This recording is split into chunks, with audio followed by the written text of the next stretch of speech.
அமைதியான ஒரு கிராமம். இயற்கையின் மடியில் மனிதன் வாழ்ந்த இடம். அங்கே உழைப்பை நம்பி வாழ்ந்தார் ஒரு விவசாயி. அவரின் வாழ்க்கை எளிமையானது, ஆனால் உள்ளத்தில் பெரும் நம்பிக்கை இருந்தது. இந்த மண்ணுதான் நம்ம உயிரு, இதுல தான் நம்ம வாழ்வு. நம்ம உழைப்பை துரோகம் பண்ணாது இந்த நிலம், நான் நம்புறேன்.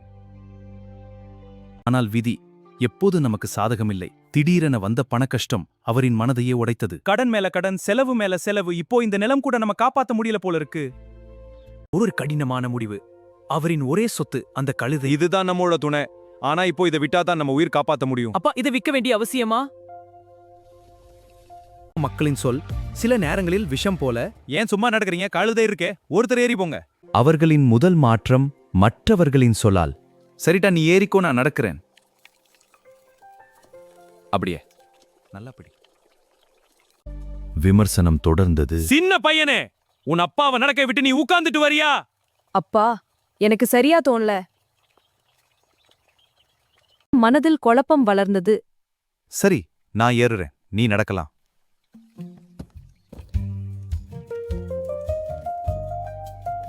அவர்கள் எல்லாரையும் திருப்தி செய்ய முயன்றார்கள். இப்போ யாரும் பேச மாட்டாங்கன்னு நினைக்கிறேன். மற்றொரு கருத்து, மற்றொரு தாக்கம். நீ பெரிய மனுஷனா, பிள்ளைய நடக்க விட்டு நீ உட்கார்ந்துட்டு வரியா? அம்மா, நான் தப்பு செஞ்சிட்டேன். ஆனால் உலகம் ஒருபோதும் திருப்தி அடையாது. அட, இரக்கம் இல்லாதவங்களா? 2 பேர் அந்த மிருகத்தை கஷ்டப்படுத்தினீங்களே. ஐயா, நாங்கள் அன்புடன் நடத்துகிறோம். போய் அது கஷ்டப்படுகிறது. இப்போது அவர்கள் தங்கள் சுய புத்திய மறந்து விட்டார்கள். எது சரி, எது தவறு எனக்கு புரியல. கழுதையை குச்சியில் கட்டி தூக்கலாம். சரி அப்பா. அவசர முடிவு, அறிவில்லாத செயல். அவமானம் அவர்கள் மனதை உடைத்தது.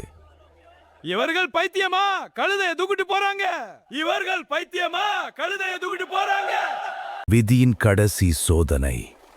கவனமா போட்டா இது ஆபத்து.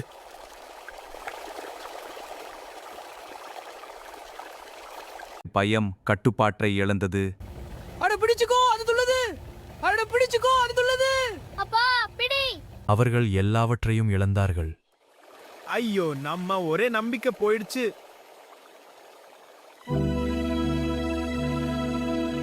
உண்மை வெளிச்சம் பார்த்தது. அடுத்தவங்க சொல்றத கேட்டு நம்ம புத்தியை இழந்துட்டோம்.